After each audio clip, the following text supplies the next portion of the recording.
Ladies and gentlemen, damas and caballeros, it's another great pleasure here to be representing the TOC community to kick off this plenary session at TOC Americas 2024 here in the wonderful country of Panama and here in Balboa in the city of Panama City. So we do have, as always in these conferences, a very busy agenda. We've got some great speakers lined up in this first session and in the following session on the trade outlook. Just to reiterate, please keep your phones on silent, but if you do not want to put them on silent, then at least play some decent music, right? But here we are. So let's get our star people up on the stage, and I would like to invite Nicolas Gauthier, the President, Global Container Division of SSA, to join me on the stage, please. Nicolas?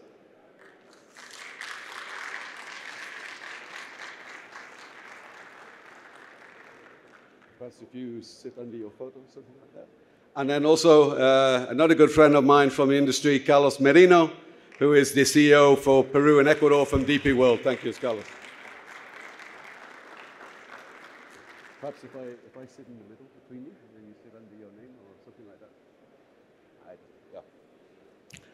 So what are we going to talk about? Well, this is the plenary session, so I really give, the floor for the next hour or so to Nicolas and Carlos, because they're the industry experts. I've been in this industry all my life. I spent half of it at sea, floating around the Earth's oceans, and half of it on the other side of the bollard, in the quays and ports that we all operate here. So it's interesting to see it from both sides.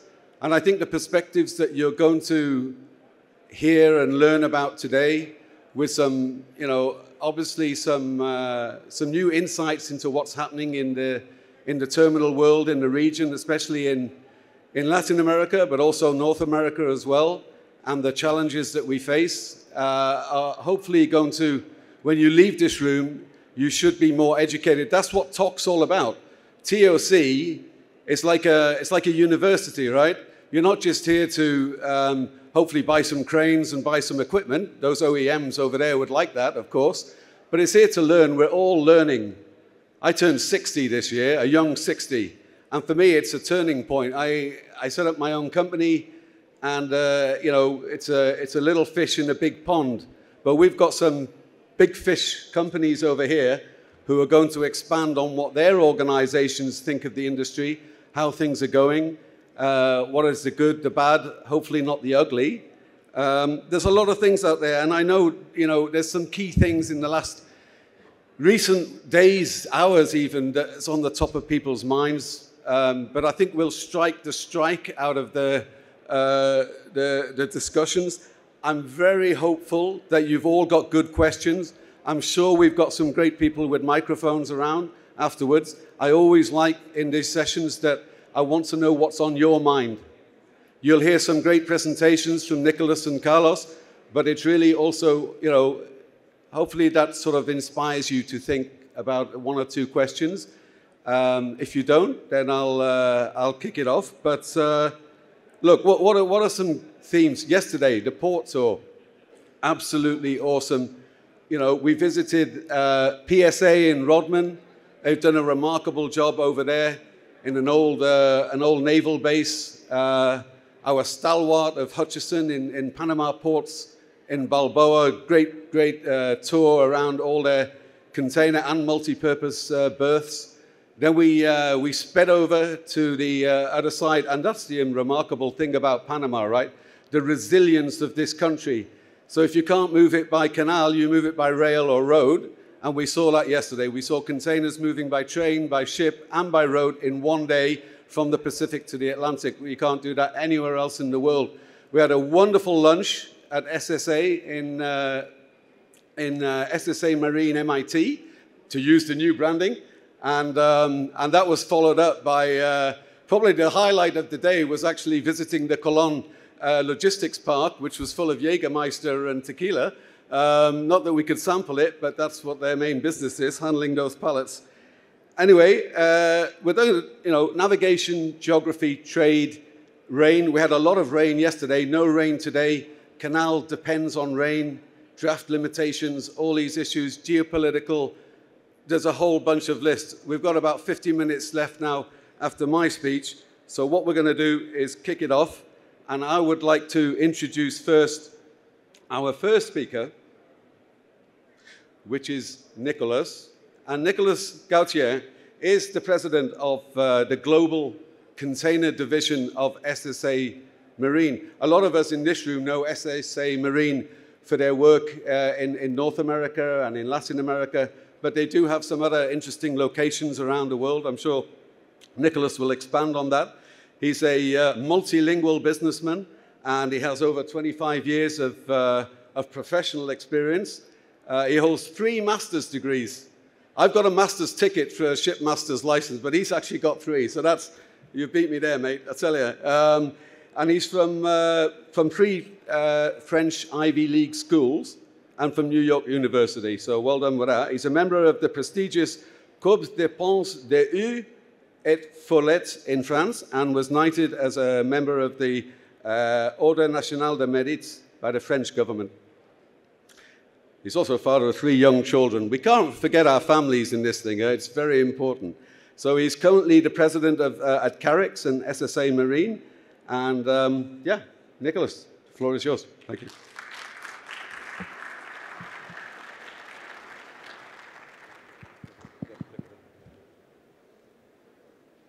Good morning, everybody. Buenos días con todas y todos. It's a real pleasure to be here today. Like every year in the talk, it's always a great moment of the year where the whole industry is getting together, seeing a lot of familiar faces, a lot of colleagues, partners, customers, friends.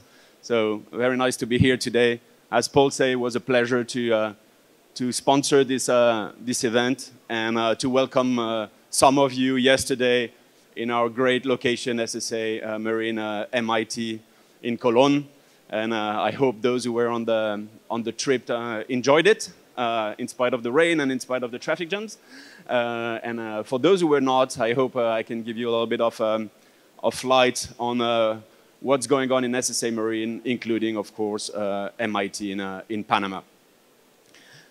Again, always a pleasure to share views with our colleagues. This industry is always fun and is never dull. A lot of things going on every single day. Well, today we have one more event adding, you know, in the US. You've all read the news again.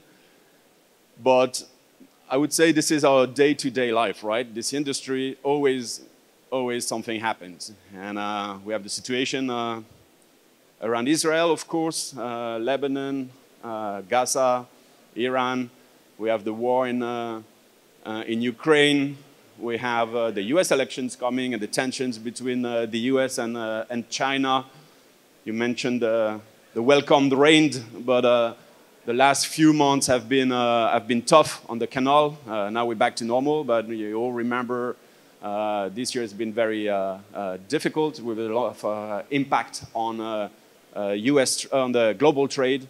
Of course, the situation in Suez. You know, I could go on forever. Every single political, geopolitical, economical event around the world is impacting our industry. And it's our job to react and to get ready for the next one and to be resilient. I used the TOC word here for this year. I changed it a little bit, right? The TOC this year has branded Rethink, Reshape, and Reduce.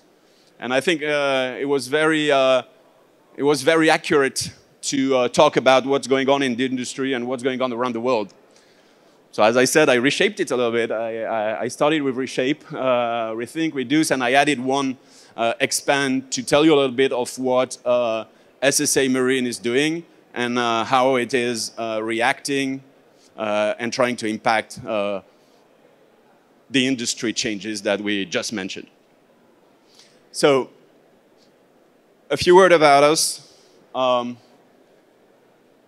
There's a lot of word on this slide. This is part of the reshape. We are in the process of modernizing these values, missions, but a few words that are very important for us. Of course, safety.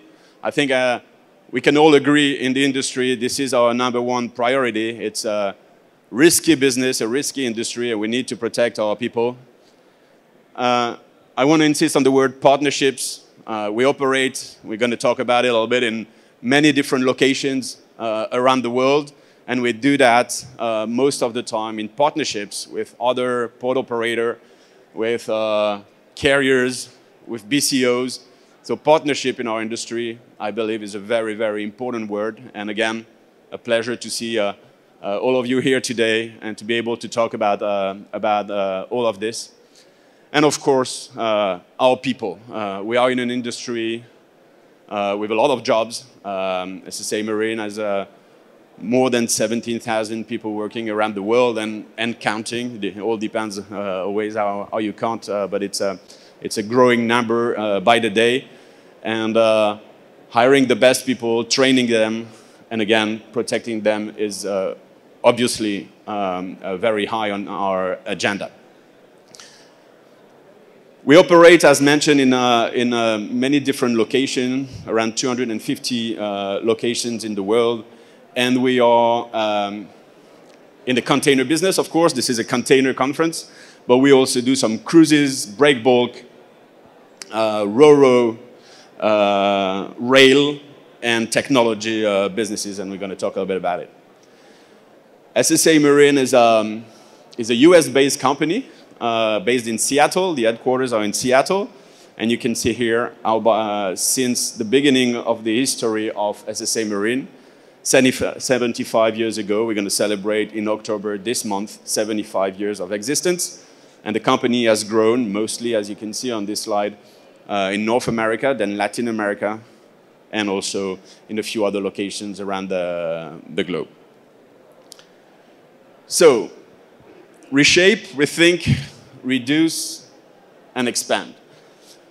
How do we reshape our industry? Well, first of all, I mentioned the history of 75 years for SSA Marine, but it's really two big chapters. 73 years as a family-owned company, and since a couple years ago, Blackstone is the main shareholder of the company and has brought quite a few changes in the company, trying to keep, as we reshape this company, the very strong family values of this company and long-term commitment with the partners and with the employers, with the customers and with our people, but also trying to reshape and modernize this company.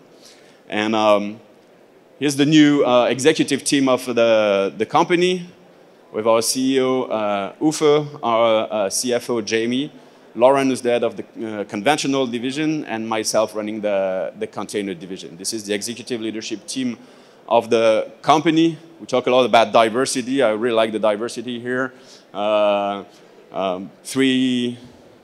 Three countries represented, men, women, people who've been with the company for a long time, people like me who just arrived like 5 months ago.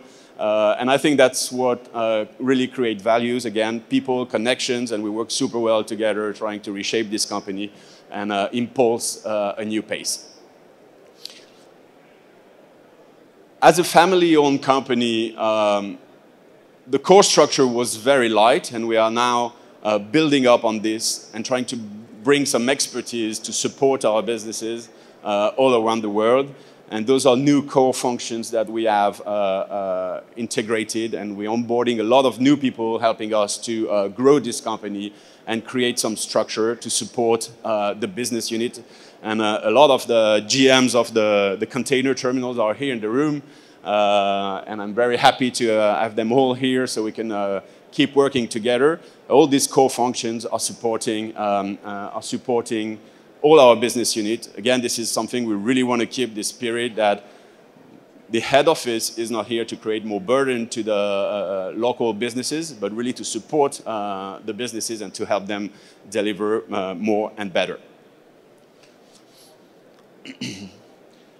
How did we reshape this company? We moved from a geographical organization. The company was run by regions. US West Coast, where everything started, of course, being a Seattle-based company. The rest of the US, Gulf and East Coast. and then an international region or division. So we reshaped this into a divisional organization, as I mentioned, container, conventional, cruises, rail, and on the bottom right, you can see Tideworks, which is our technology company, providing the TOS to almost all our terminals around the globe. You mentioned, Paul, the rebranding. Our operational brand for the ports is SSA Marine. We operate under this brand, our terminals in all divisions, conventional, breakbulk, ro-ro, container, of course. But we also have a rail company, RMS. We just mentioned Tideworks, our technology company. And the holding company that is supporting this structure is called Carix. So again, let's talk a little bit about container, because we are in a container conference, the TOC today. This is our container division with 19 container terminal, as you can see, mostly in the Americas, but we also have 2 container terminals in Vietnam. 4 terminals in the Pacific Northwest of the USA, 3 in Seattle, 1 in Tacoma, 2 container terminals in Oakland, 3 in LA, in the port of LA, Long Beach, 2 terminals, 1 on each coast, 3 terminals, sorry, in Mexico, 2 on the West Coast, 1 in the East Coast, 1 in Colombia, 2 in Chile, and of course, 1 terminal here in Panama, MIT, that we already mentioned. So a few pictures. This is where it all started. This is almost the view from my office. This is a view on the skyline of Seattle, and one of our 3 terminals in Seattle. A very large terminal in Oakland. As I mentioned, we have 2 terminals in Oakland, 3 terminals in LA Long Beach. You can see 2 of them here, PA, PJ, as we call them. Our container terminal in the south of Vietnam, in Cai Mep, SSIT, SSA Marine, SSIT. And of course, Manzanillo on the west coast of Mexico, a very busy terminal in a country that is growing very fast, both import-exports and a cross-border business with the US. As you all know, Mexico last year came back as the #1 business partner with the US after more than 20 years, where it was China. So back on the front foot here. And our container terminal here on the other side of the country, SSA Marine MIT, a beautiful terminal with 21 cranes, a very large operation. We're going to do, Manuel, around like 2.2, 2.3 million TEUs this year on this terminal. Very nice facility. Again, some of you have visited it yesterday. And for those who have not, we have a short video for you, so you can visit it real quick.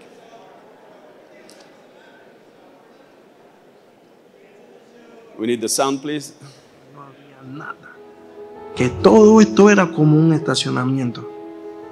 Hasta que llegaron unos gringos, se asociaron con unos panameños y empezaron a manejar sus operaciones internacionales desde aquí. Juntos abrieron MIT. Ahí consiguió trabajo mi papá, por allá por el 95. Dice que fueron la primera terminal de contenedores privada en Panamá. Yo siempre lo veía irse contento a trabajar. Él siempre me hablaba de lo grande que era todo y que desde el principio estaban listos para barcos que no cabían por el canal. En ese entonces yo estaba bien confundido, porque cuando hablaba de trabajo me decía que trabajaba con el ferrocarril, otro día trabajaba con el canal, otro día con zona libre, otro día con Panamá. Por último me dijo que hasta estaba en un parque y yo le preguntaba, ¿tú trabajas en todos esos lugares? Y él se reía. No, hijo, todo eso está en mí. Yo le preguntaba a mi papá que si todo eso quedaba en Panamá. Él me explicaba que mucho de eso sí, pero que también atendía a mucha gente en muchos países. Y le pregunté que cuánto costaba todo eso. Se quedó pensando y nada más me contestó. muchísimo. Uno de los mejores días fue cuando hicimos un tour de la Universidad AMED. Casi me muero. Era como una estación espacial, computadoras por todos lados, contenedores volando por ahí. Busco camiones y mucha gente, todos trabajando en equipo. Eran un montón de expertos, todos especialistas en su área. Ese fue el día que supe que quería trabajar en MIT. Me lo propuse y lo logré. Hoy trabajo aquí con mi papá.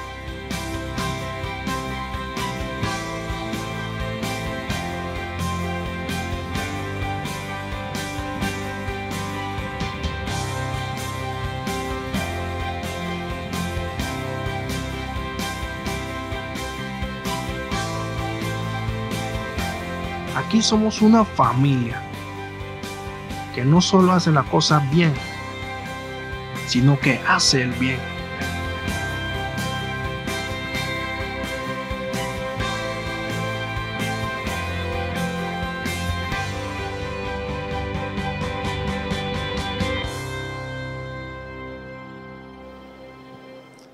So a great location for those, again, who didn't have the opportunity to visit it. Please don't hesitate.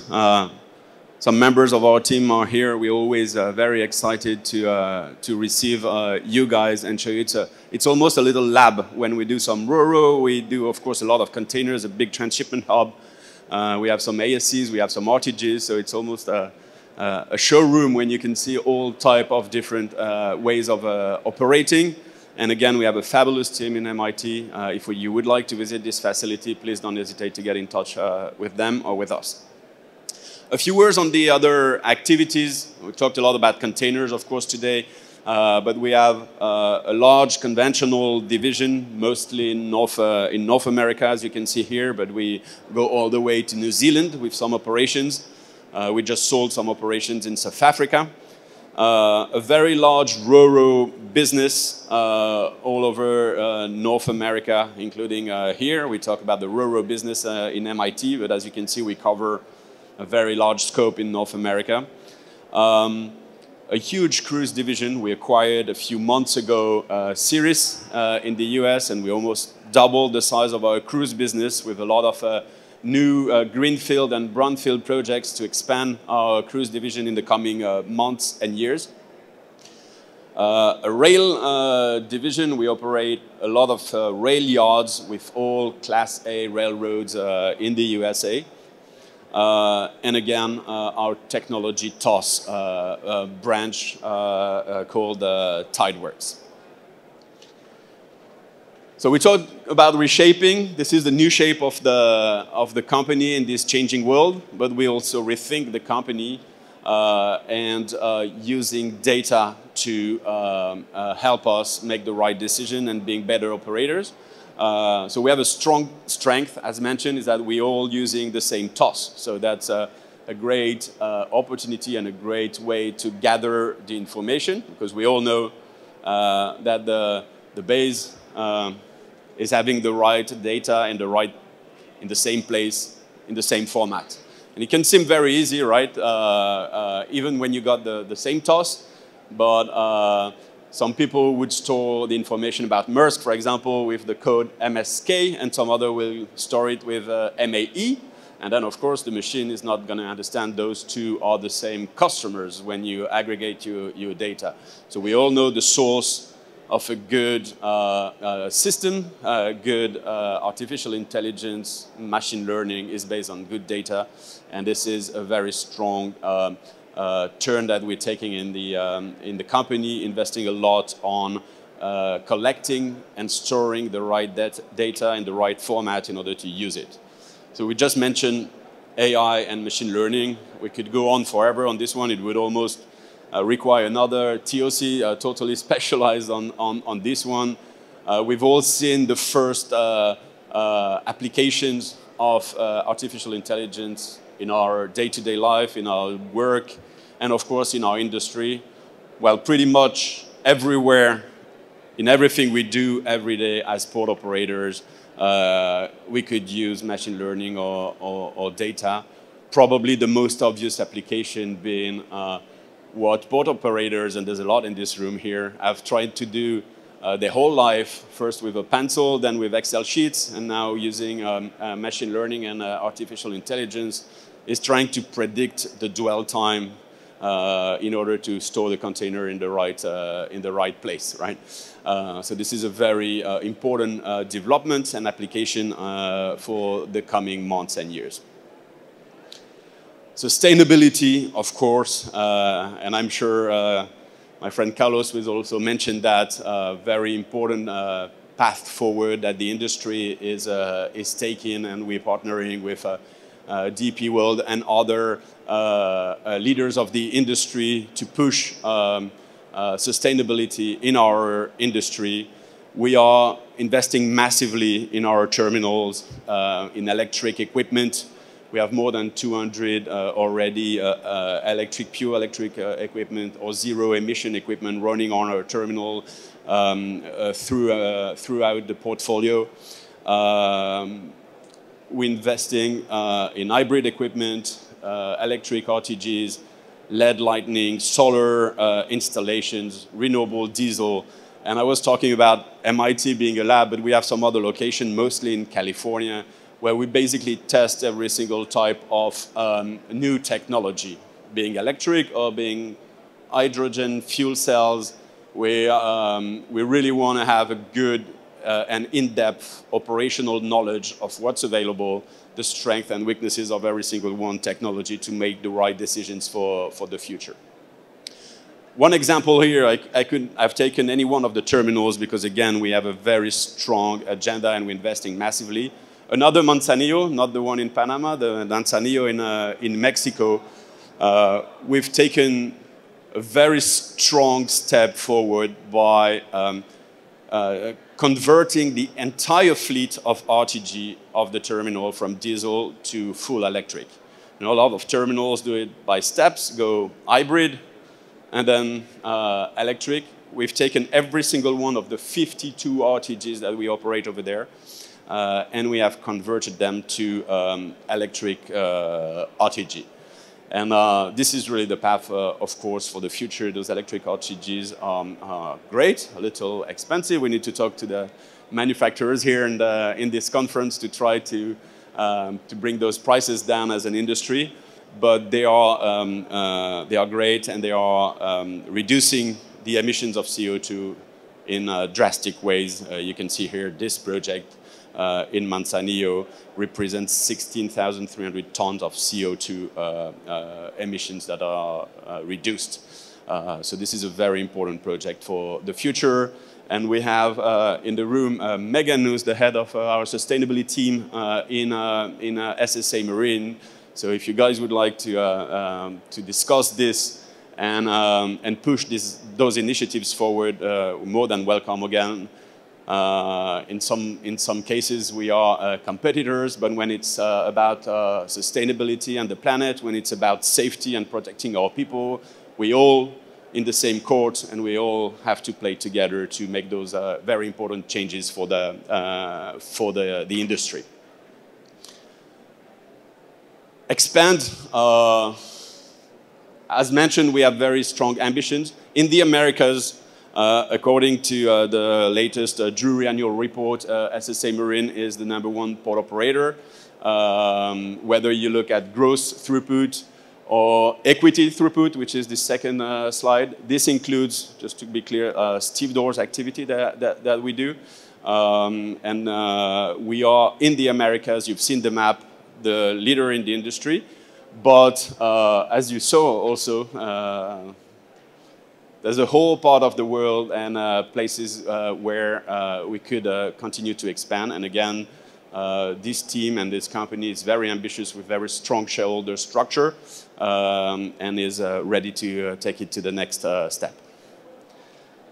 And finally, because I want to hear my friend Carlos. I'm very excited to hear about the latest about DP World, those in Ecuador and in Peru, facilities that I know pretty well because I was operating them just before Carlos. But again, I will conclude as I started. We need to be agile. We work in an industry where things happen every single day, and everything has an impact on global trade and the way we operate. Decisions from carriers to divert a ship can be made in a few minutes. Of course, decisions to change infrastructures, to invest in new ports, to raise the size of cranes, to electrify, densify a terminal, it takes months and sometimes years. We haven't mentioned, of course, the big challenge we have ahead of us in some places to bring reliable new cranes, higher cranes, bigger cranes, with the tensions existing between the US and China and the taxes, or even sometimes prohibition of importing some of those equipment. Again, every single thing is impacting our industry, so this is our job to be resilient, agile, and to react as quickly as we can to those situations and plan for the future for the benefit of this industry. Every single one of us, of course, in their business life or in their private life, rely on global trade. We need those containers to keep flowing. And again, it's great to see this big group here. Looking forward to the discussion after Carlos' presentation and to interactions during the next 2.5 days to continue to grow this industry. And I'm looking at the clock here. I'm like, I have 7 seconds left to say thank you to every one of you, and looking forward to having a chat with you guys. Well, a very eloquent first dispatch there to kick us off this morning. Thank you, Nicholas. Great job from SSA and your team in the audience, who I'm sure the other delegates would like to meet after this session. You know, it's interesting what you mentioned about expansion as well, because that is important. You know, we're not going to rest on our laurels, are we? You know, the key theme of this conference, and certainly this morning's session of rethink and reshape and reduce. A lot of these things we've been doing for years. It's not, you know, we're not reinventing the wheel here, but we are doing things smarter. Reduce. I mean, just think of, I want you to think of some questions after our next speaker, after Carlos has spoken, because I really, in these conferences, I'm very interested to understand what's on your mind. You see the conference program, you see what TOC puts forward as a, you know, it's just to stimulate the debate. And over the next 3 days, I'm sure we'll hopefully come to some sort of consensus by Thursday afternoon of what are the key issues. But anyway, let's move on. And as I said, the key theme of this morning is rethink, reshape, and reduce. When I think about rethink, it's, what is it? You know, I've got some colleagues or former colleagues in the audience. I've got Mr. Bosman over there, for example. We work together in APM terminals and some other places, you know, putting together concession agreements. Who has the balance of risk? That's what I think about when we rethink. Should we rethink concession agreements, how they work? For reshape, resilience. Nicholas mentioned it a lot, resilience. You know, all these things going on in the world, geopolitical, even locally. We've got a sunny blue sky in Panama today. Yesterday, a lot of rain. I'm sure the canal was very happy every day it rains. But these are things that, you know, get us out of bed in the morning. And reduce, let's do things smarter. I'm talking about smarter. I have a very smart guy coming up on the podium now, which is this is a nice segue because Nicholas and Carlos, their career paths kind of overlap. So they do have some commonality there. But Carlos Merino, our next speaker, I'm very pleased to tell you a little bit about his history. He is the CEO for DP World in Peru and Ecuador, 2 countries I'm very fond of and I've spent a lot of time in. Carlos leverages over 20 years of experience in global logistics and port management, and he drives operational excellence. That's the key, right? That's what we're all here for as well. Just let's do things smarter and better, and that's what Carlos does across Latin America. Prior to joining DP World, he served as CEO of Terminales Portuarios Euroandinos in Paita, a wonderful port. If you ever get to Paita, please go. It's a fantastic place, exporting fruit and stuff like that. Really exciting place. And then he presided over the Asociación Civil Fondo Social Terminal de Portuaria de Paita. So look, Carlos is going to expand on some of these themes that Nicholas introduced. He's going to talk about what DP World is doing in the region, and afterwards we'll have some questions. I did forget to mention at the beginning, we do have some headsets around, simultaneous translation in English and Spanish, not in my language of Welsh, unfortunately, maybe coming to a talk near you soon. Entonces tenemos audífonos y una traducción simultánea en español e inglés, si necesario. Don Carlos, por favor, gracias. Thank you. Thank you, Paul. Thank you for the introduction. Well, you owe my joke, actually, because I was going to say Nicolas was the CEO of Ecuador, then I was the CEO of Ecuador, DP World Ecuador, then he was the CEO of DP World Peru, then I switched to Peru, becoming the CEO of DP World Peru, and I don't know, maybe next, I don't know, I know where I'm going to go. Thank you very much, Paul. Yes.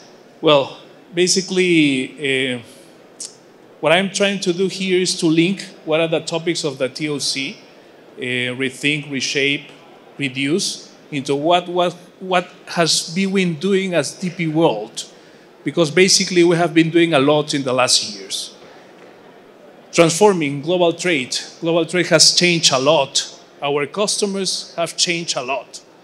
I'm not only talking about shipping lines, I'm talking about BCOs, something that you refer, Nicholas, very well.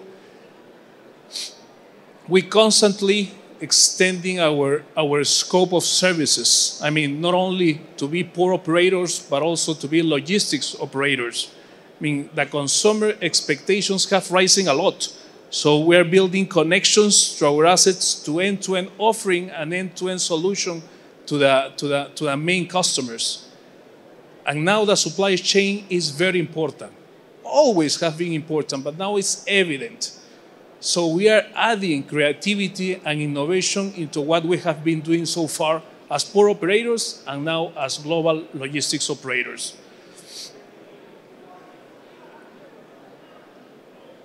As I was saying, we have become from a local port operator in the Emirates, passing through a regional port operator, and then to a global port operator with the acquisitions of P&O and CSX, and finalizing as a supply chain solutions operator with the acquisition of Syncreon in the US and in Europe, with the acquisition from Imperial, with the acquisition of Unifeeder.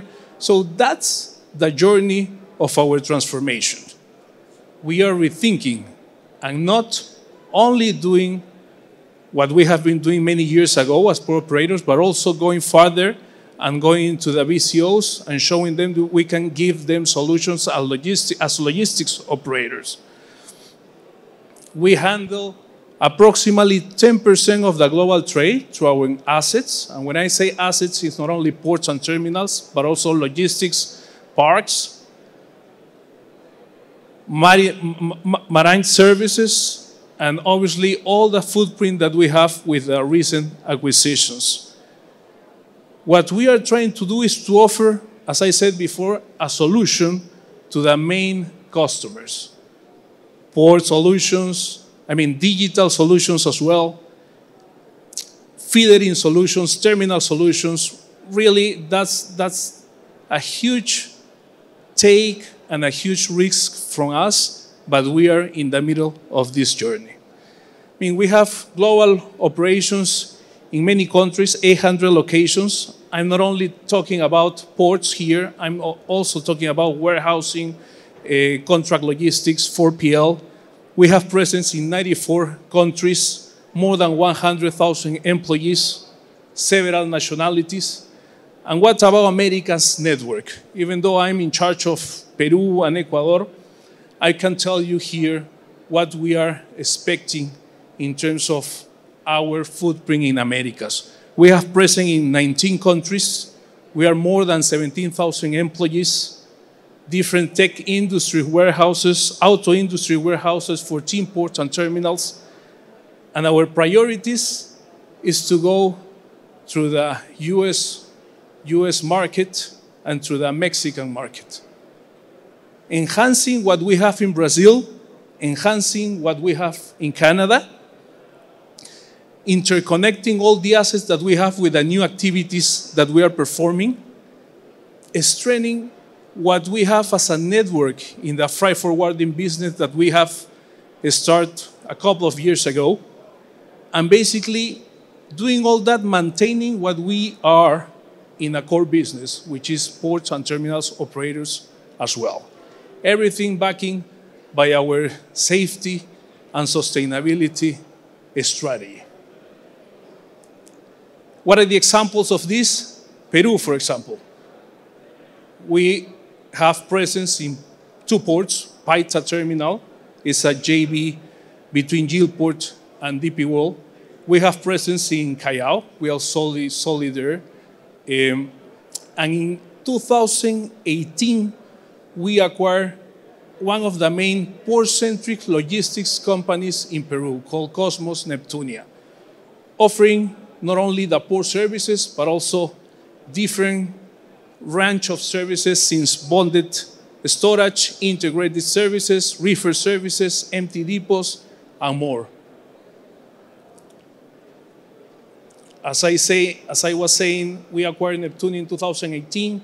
2019, we rebranded into DP World Logistics. I think that was the first experience as a name with DP World Logistics. That gave us the chance to approach thousands of customers. We handle operations for approximately 12,000 BCOs. In an example, almost 40% of the blueberries in Peru are exports with a logistics platform, in addition to the port. Another example is Dominican Republic, in which we build a terminal, but also the free trade zone. And combining those assets, we create a very strong offer to the customer, adding other services such as freight forwarding, custom brokerage, transportation, and all in one, as we said. We have in Dominican Republic, in Caucedo, 3 million square meters. We just built 140,000 square meters of warehousing inside the free trade zone with many customers. And we discovered the link between what we have been doing in the free trade zone with the volumes that have been increasing in the terminal, which is something amazing.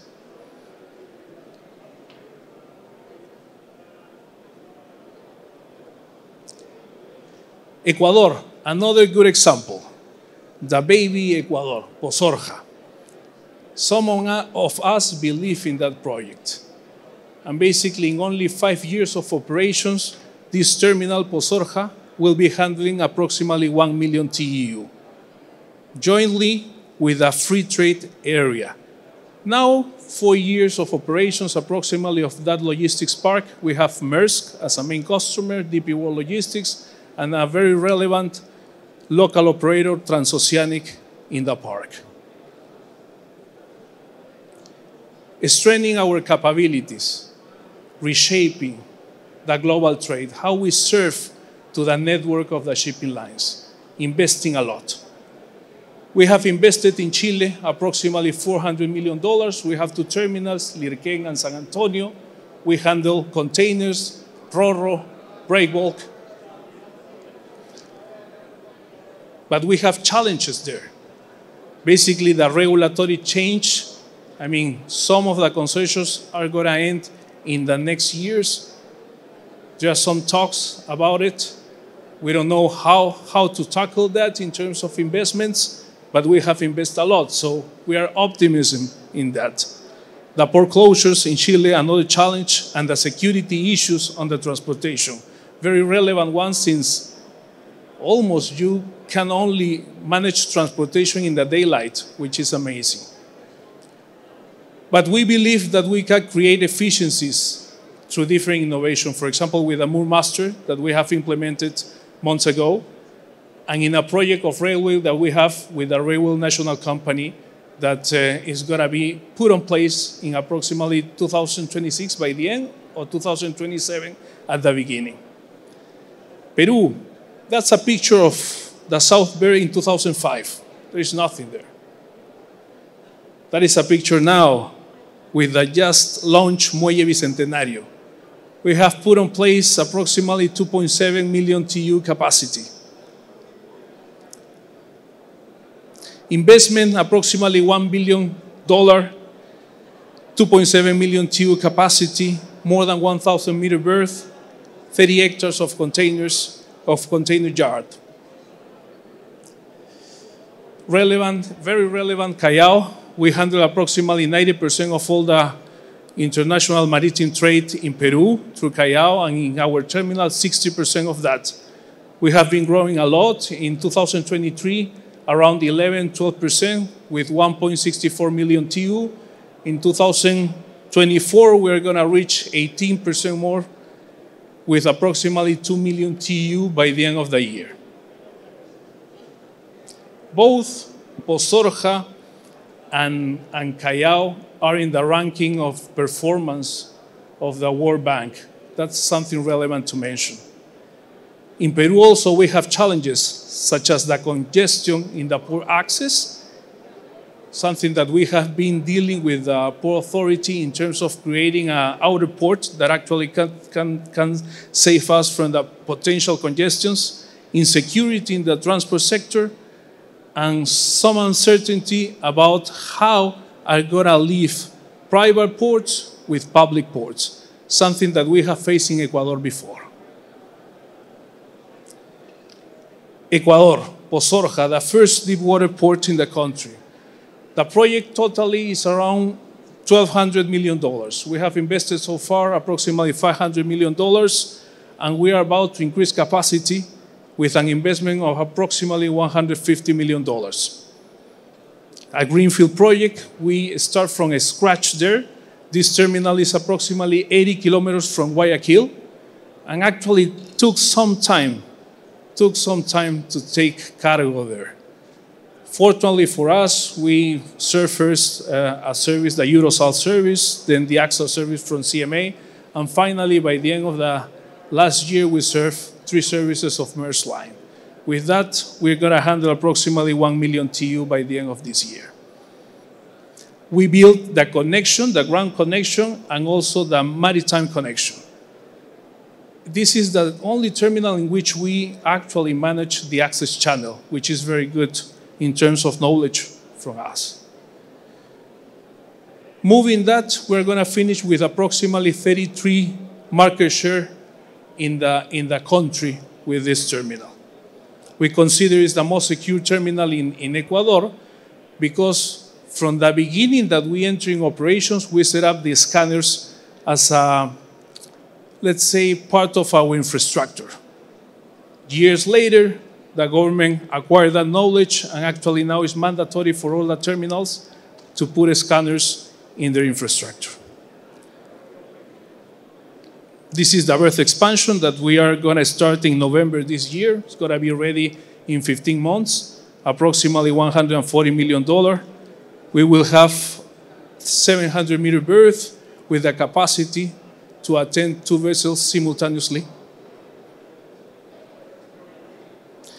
But also we have challenges. Basically now it's in short term, but actually it's going to take some time. We have electricity shortage. In this terminal, we have invested approximately $3 to $4 million and have a completely 100% electricity backup, something that is running right now. And we have opportunities. Ecuador is a young country in terms of free trade agreements. We are waiting for the free trade agreements to increase cargo and obviously to serve that cargo. Also, we see room in implementation of new technologies in terms of security.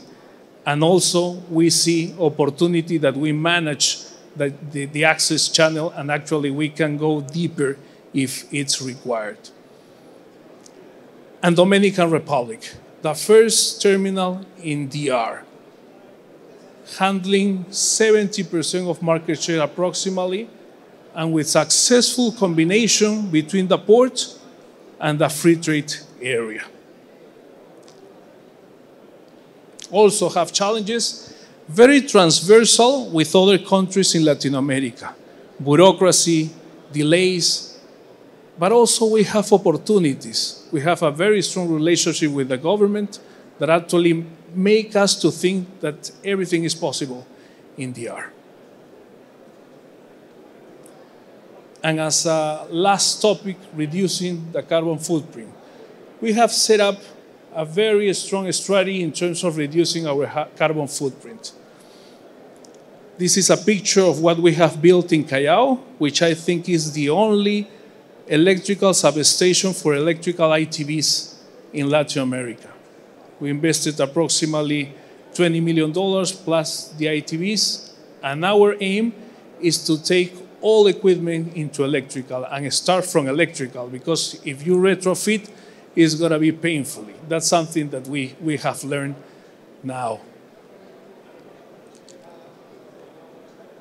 Our goal is to reduce in Scope 1 and Scope 2 the emissions in 42% by 2030 and being net zero by 2050 through different ways. I mean, electrification is the main one. Then we have carbon compensation, something that we can do with the mangrove project that we have in Ecuador. Renewable energy supply. Many of our assets now are feeding for renewable energy supply. And process efficiency. For example, in Ecuador, we handle the transportations of almost 60% of the containers from Guayaquil to Pozorja and from Pozorja to Guayaquil, eliminating the deadheads. And that's something that actually is not generating more carbon emissions. Good examples of that, Callao, with the electrification at 100%. What we don't have, we retrofit. And what we are going to have, we buy from electrical since day one. And in Ecuador, the mangrove project, which is a very celebrated 100 hectares of mangroves that actually we're looking for compensated into our emissions. Those are the examples that are running. It's not a project, they are reality and something that we can grow in the next years. Thank you very much. Thank you very much for the attention. Well, another magnificent oratory speech there from Carlos, and I think he, touched on some key things here. We're talking about rethinking, reshaping, and reducing, and certainly DP World, across their extensive portfolio of terminals, not only in the Americas but globally, are certainly doing that.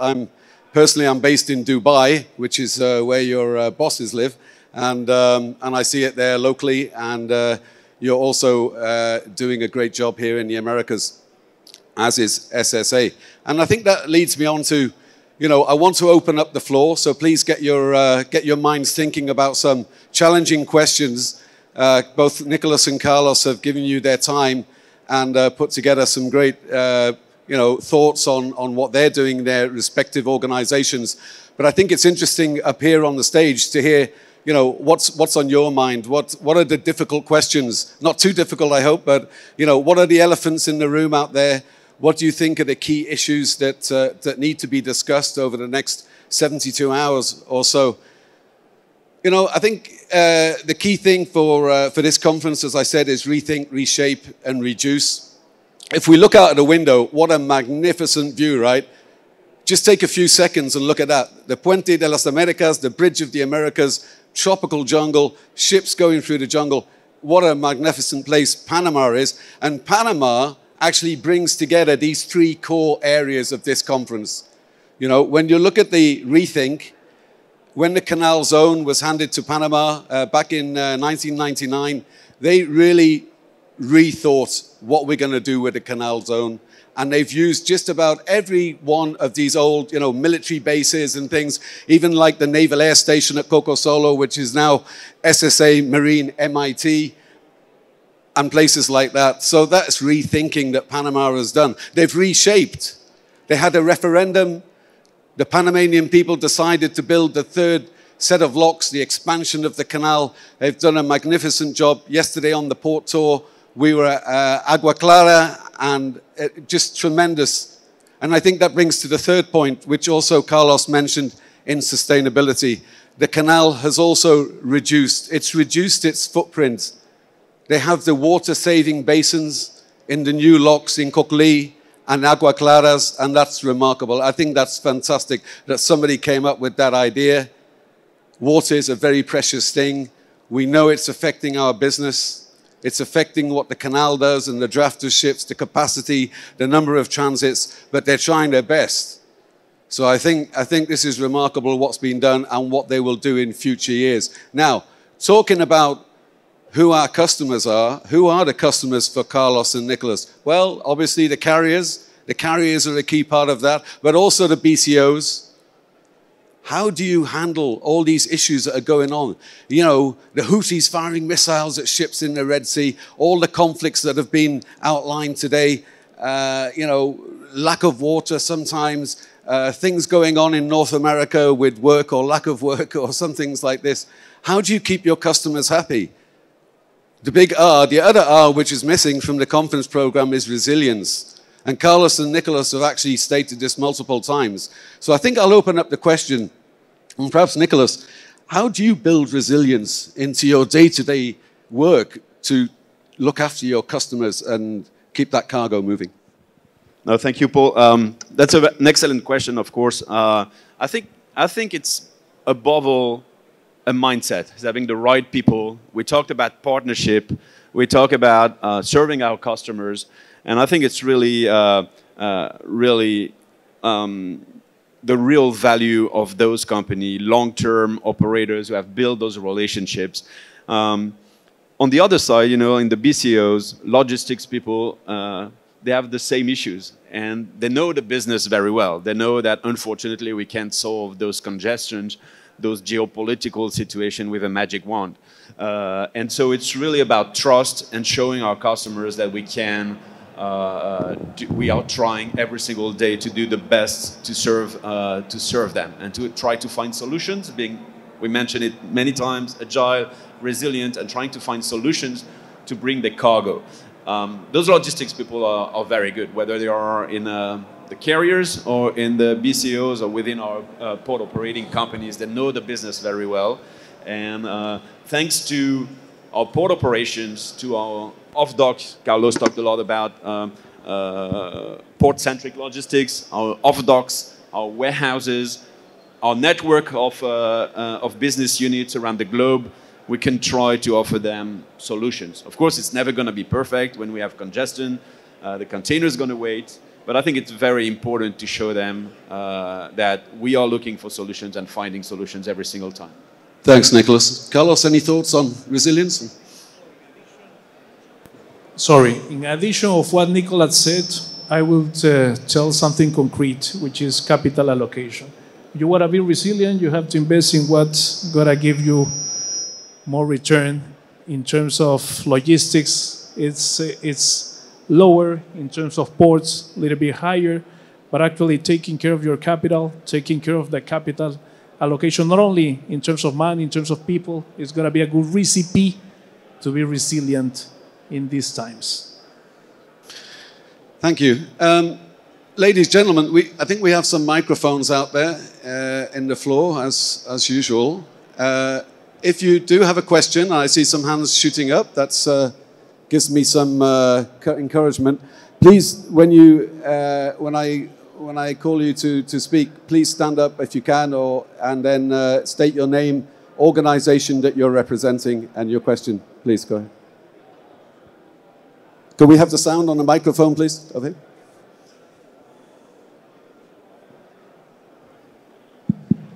Hello. Pablo Bovenriet from HPC Hamburg Port Consulting. Voy a hacer la pregunta en español, castellano, ya que estamos aquí en Panamá. ¿Cuál es el impacto y qué están haciendo ustedes en relación a los nuevos buques de 400 metros y toda la infraestructura necesaria que necesitan? Nicholas? Yeah, so you're right. I mentioned, I didn't want to be too long, but I mentioned some challenges we have in the industry. This is a really big one for us. It takes a few months to build a new ship, a larger ship, but it takes years to adapt infrastructures, canals, access canals, stronger berth, larger cranes to be ready for those large vessels. It's been a trend we've seen in the industry for many, many years. Now we're seeing COSCO building 27,500 TEUs ship. We're seeing ports being built in China ready for 32,000 TEUs ship. I mean, who would have thought we would be here today? You know, I remember as a young professional, one CEO of a big carrier, family-owned company based in France. I'm sure you've all guessed who he was. And they had just delivered the first 9,000 TEUs vessel. And the journalist asked him, you know, where is it going to stop? You know, we started with this 1,000 TEUs vessel, 2,000, 4,000, now 9,000. And he replied to this journalist, no, we won't be able to go anywhere further. You know, like infrastructures, cranes, insurance, 9,000 really is the limit. 9,000 TEUs is really the limit, right? Today we are building, or we are not, but our customers are building 27,500 TEU vessels.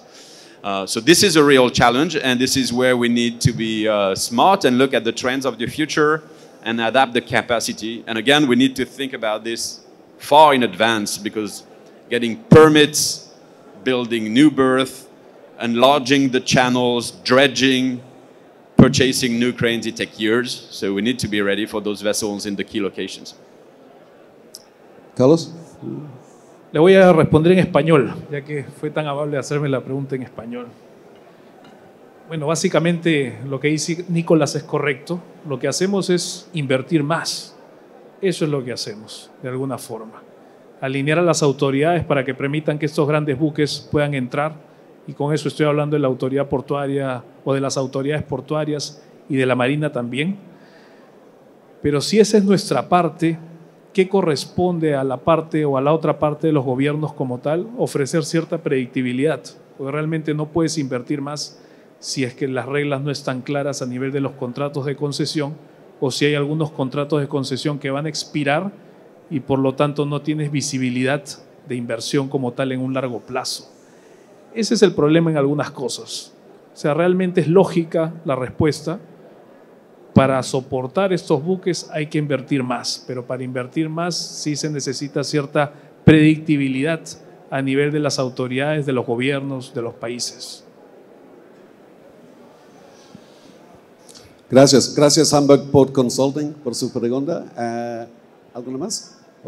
Good morning, everybody. Morning, people.